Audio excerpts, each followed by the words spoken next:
नगर के पश्चिमी छोर पर धनपाल नाम का एक सेठ रहता था।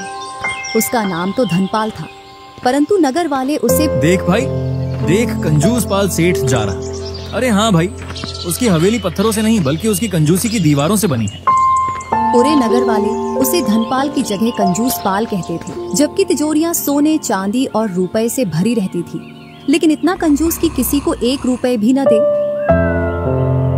सेठ जी, ओ सेठ जी, जाओ देखो द्वार पर कौन आवाज लगा रहा है। हाँ जा रही हूँ, आप तो यहाँ से हिलो ही मत, सब काम मुझे ही करना है। धनपाल की पत्नी जाकर दरवाजा खोलती है तो उसके सामने एक भिखारी खड़ा था। हाँ भैया बताओ क्या चाहिए।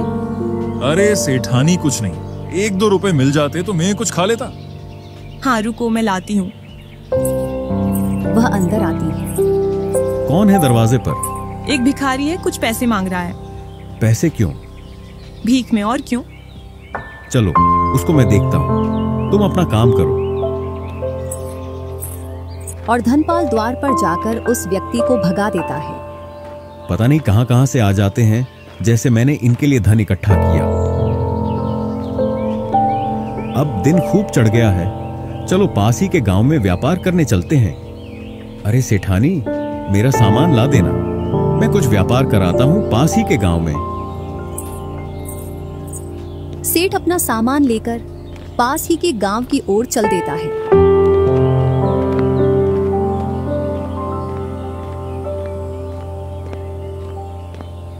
दोनों गांव के बीच में एक बड़ी नदी पड़ती है। जैसे ही सेठ नदी के किनारे पहुंचता तो नाविक उससे बोलता, आओ सेठ जी, मैं आपको और आपके सामान को पार करा दूं। कितने रुपए लोगे? 5 रुपए दे देना सेठ जी। अगर मैं इसे यही 5 रुपए दूंगा तो मेरा 5 रुपए का यही नुकसान हो जाएगा। क्यों ना मैं इसे तैरकर पार कर लूं?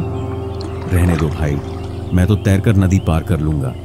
ठीक है सेठ जी, आपकी इच्छा में तो अब घर चला फिर आऊंगा, थोड़ी देर बाद। इतना बोलकर नाविक वहां से चला जाता है और इधर धनपाल सेठ अपना सामान सिर पर रखकर नदी में उतर जाता है। जैसे ही वह बीच नदी में पहुंचता है, अरे ये क्या, मैं तो नदी में डूबने लगा। ऐ ईश्वर, मेरी मदद करो, मुझे नदी के किनारे लगा दो। आज के बाद मैं कभी नदी तैरकर पार नहीं करूंगा। वह बीच में से अपने गांव की ओर मुड़ जाता है। ऐ ईश्वर, तेरे नाम का पूरे नगर में विशाल भंडारा करवाऊंगा, बस मुझे पार लगा दे। जैसे जैसे वह नदी के किनारे पर आता जाता, इतना बड़ा भंडारा तो नहीं करवा पाऊंगा, मैं आधे नगर के लिए भंडारा करवा दूंगा। जैसे जैसे वह नदी के किनारे पर आता जाता, वैसे वैसे ऐ ईश्वर, इतना तो ज्यादा हो जाएगा। मैं तो अपने आस पड़ोस के लोगों को ही भोजन करा दूंगा। और वह नदी पार करके अपने घर की ओर चल देता।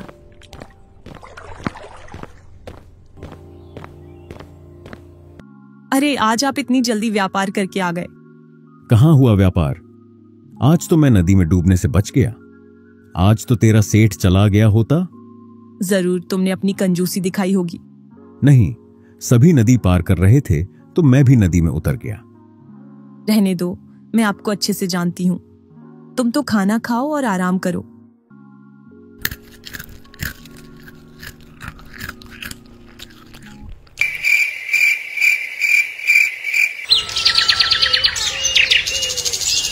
उसी नगर में माधव नाम का एक पंडित एक छोटी सी कुटिया में रहता था। उसके पास ज्यादा धन तो नहीं था, लेकिन उसकी बुद्धि ही उसकी असली धन थी। वह सिर्फ धर्म कर्म ही नहीं जानते थे, बल्कि मनुष्य के स्वभाव की भी गहरी समझ रखते। वह हर समस्या का हल अपने पास रखते थे। जब कभी भी गांव वालों को कोई समस्या आती तो वह धनपाल से धन मांगने नहीं जाते, बल्कि माधव के पास सलाह मांगने आते थे। उसी वर्ष सेठ को अपने व्यापार में भारी नुकसान हुआ। इस नुकसान की वजह से सेठ बड़ा चिंतित रहने लगा। एक शाम सेठ की पत्नी सेठ से बोली, मेरी बात मानो तो घर में कोई धर्म अनुष्ठान करा लो, जिससे पहले जैसा व्यापार फिर से चल जाए। तुम्हें पता है इस अनुष्ठान में कितना खर्चा आएगा? इससे तो अच्छा मैं अपने हाथों से ही हवन कर लूं। जहां देखो वहां अपनी मनमर्जी। अभी तो इतना नुकसान हुआ, आगे कहीं इससे ज्यादा नुकसान हुआ तो इतने कंजूस भी ना बनो। कंजूस पाल एक पूजा भी नहीं करवा सकते। इतना सुन सेठ के कान खड़े हो गए और मन ही मन सोचता है, ठीक है पूजा होगी, पर मुझे ऐसा पंडित चाहिए जो सबसे कम दक्षिणा ले, या जिसे दक्षिणा देने से बचने का कोई रास्ता निकाला जाए। सारे नगर के पंडितों में माधव की कीर्ति थी, पर सेठ को पता था कि माधव ईमानदार है और वह अपनी योग्यता के ही अनुसार दक्षिणा लेगा। सेठ ने घंटों माथा पच्ची की अंत में उसने यह सोचकर माधव को बुलवाया कि माधव सबसे चतुर है तो उसे मात देने में और भी मजा आए। अरे हरिया, माधव पंडित के यहाँ जाओ और उनसे बोलना कि आपको सेठ जी ने बुलाया है। जी सेठ जी।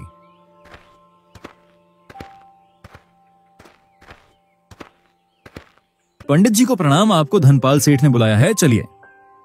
अरे भाई, आज सेठ ने कैसे याद किया? सेठ के इरादे मुझे कुछ नेक नहीं लग रहे।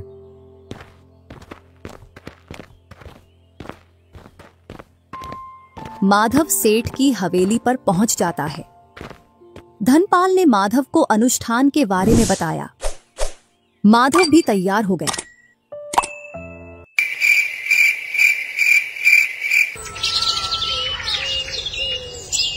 अनुष्ठान वाले दिन सेठ ने जानबूझकर पूजा के सबसे छोटे और सस्ते दीपक का प्रबंध किया। घी इतना कम था कि अगर हवा का झोंका आ जाता तो दिया बुझ जाता। पूजा के दौरान भी धनपाल की कंजूसी जारी रही।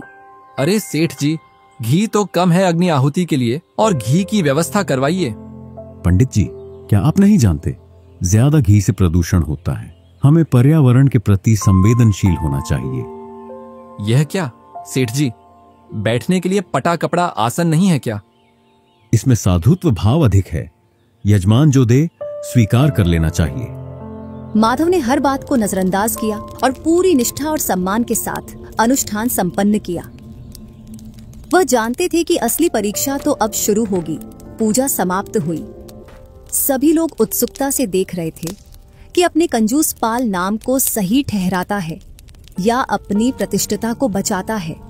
सेठ धनपाल ने एक नाटकीय अंदाज में अपनी कमर से एक मखमली थैली निकाली। उसमें से चमचमाती हुई एक सबसे बड़ी मोहर निकाली।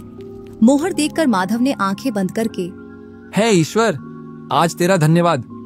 सेठ ने मोहर को हवा में ऊपर उठाया, जिससे वह सूरज की रोशनी में जगमगा उठी।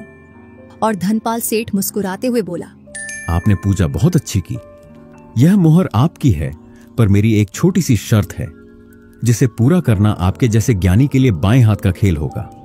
माधव ने शांत दृष्टि से सेठ को देखा और मन में सोचने लगा, आ गया अपनी असली औकात पर, कंजूस पाल। सेठ ने मोहर को अपनी उंगली पर नचाते हुए कहा, शर्त यह है कि यह मोहर आपको तभी मिलेगी जब आप बिना किसी चीज को छुए इसे जमीन पर गिरने से पहले ही पकड़ लेंगे। अगर यह जमीन पर गिरी तो क्षमा करना, आपको दक्षिणा नहीं मिलेगी। सेठ के चेहरे पर जीत का घमंड साफ साफ दिख रहा है। माधव एक पल के लिए रुकता है, फिर उसके चेहरे पर एक चमकीली मुस्कान आ गई। माधव विनम्रता से हाथ जोड़कर सेठ से बोलता है, सेठ, आपकी शर्त स्वीकार है, पर चूंकि आप एक असंभव कार्य की मांग कर रहे हैं, तो मेरी भी एक शर्त है। सेठ की आंखें चमक उठी। उसे लगा कि पंडित अब दक्षिणा छोड़कर किसी छोटी चीज की मांग करेगा। कहो, क्या शर्तें हैं? शर्त यह है, अगर मैं मोहर को बिना छुए गिरने से पहले पकड़ लेता हूं, तो आप मुझे यही नहीं बल्कि कुल 10 मोहरें और देंगे।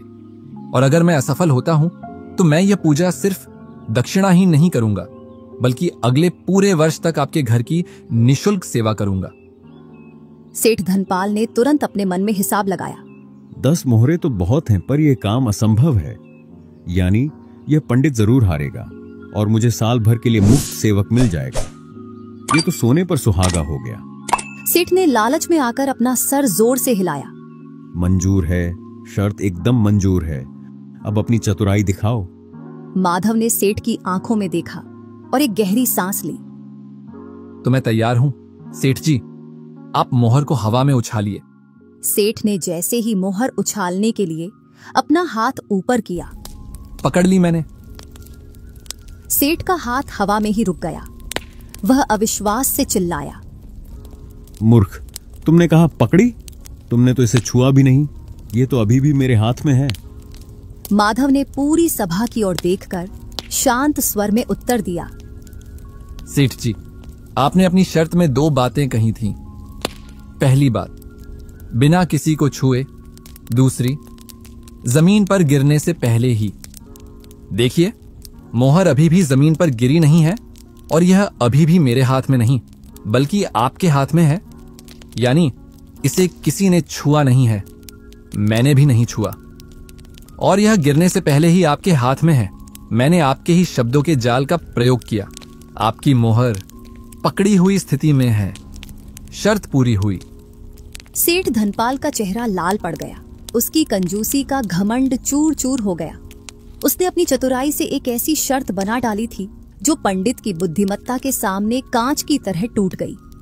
सेठ के पास अपनी बात से पलटने का कोई रास्ता नहीं था। झंझलाहट में सेठ ने मोहर को जमीन पर फेंका और अपनी तिजोरी में से 9 और मोहरें लाकर माधव को दी। माधव ने मोहर उठाई और सेठ को सम्मान के साथ धन्यवाद करके बोलता है। सेठ जी, धन को दीवारों में बंद किया जा सकता है पर बुद्धि को नहीं। और कंजूसी कितनी भी बड़ी क्यों ना हो, तर्क और हाजिर जवाबी के सामने हमेशा हार जाती है। माधव अपने नगर में और भी प्रसिद्ध हो गए। उन्होंने उस दक्षिणा का प्रयोग अपनी कुटिया के पास एक छोटा सा पुस्तकालय खोलने में किया, जिससे नगर के और भी बच्चे ज्ञानी बन सके। धनपाल को कड़वा पाठ मिला कि दूसरों को फंसाने की चाल अक्सर फंसाने वाले पर ही भारी पड़ती है।